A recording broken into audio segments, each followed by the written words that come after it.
Hello everyone! Kube po ang tawag nito niyan dito sa Middle East.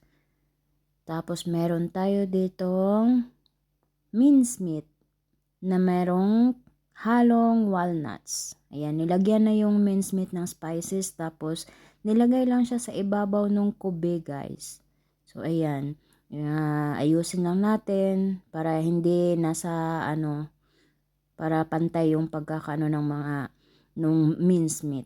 Tapos meron tayo ditong bola-bola. Ginawa ko siyang bola-bola para mas madali siyang i-flat na manipis para ilagay sa ibabaw nung mincemeat to cover up lang guys. Ayan, hindi siya dapat masyadong makapal.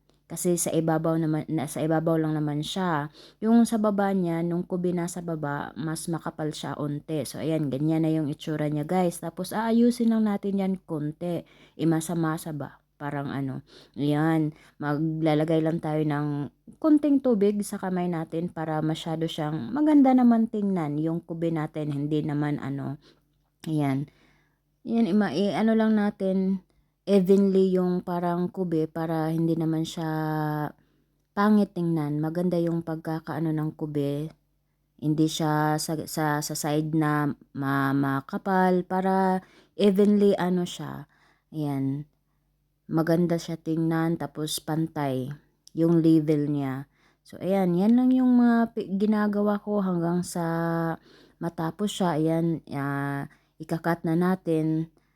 Tapos yung pagkakat ko niyan guys, ayan, unahin sa gitna tapos parang quarter, tapos after quarter na pagkahiwa niyan, another hiwa na naman, like triangle lang, magiging triangle siya. Ayan.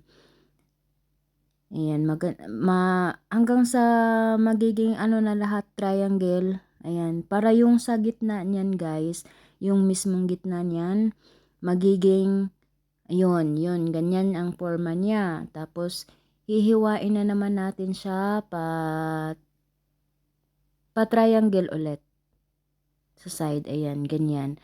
Para yung sa gitna, kung nakikita nyo yung sa gitna na yan, pagkatapos nyan guys, maganda siya tingnan. Parang star yung sa gitna ang magiging forma nyan.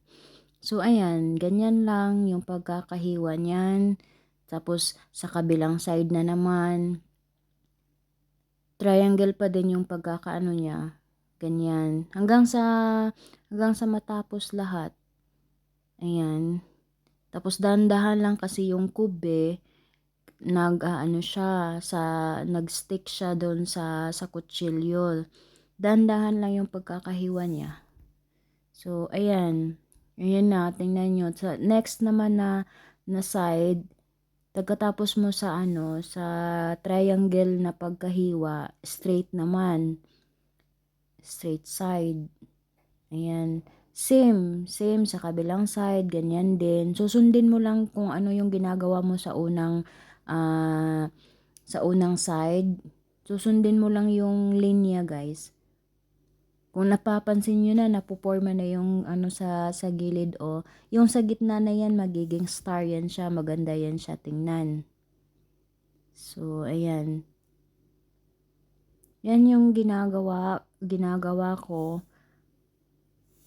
para sa lunch sa lunch ngayon. Ayan. Tinitingnan ayun.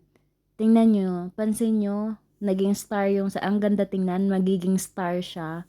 So, ayan guys, thank you for watching. I hope you enjoyed. Bye bye everyone.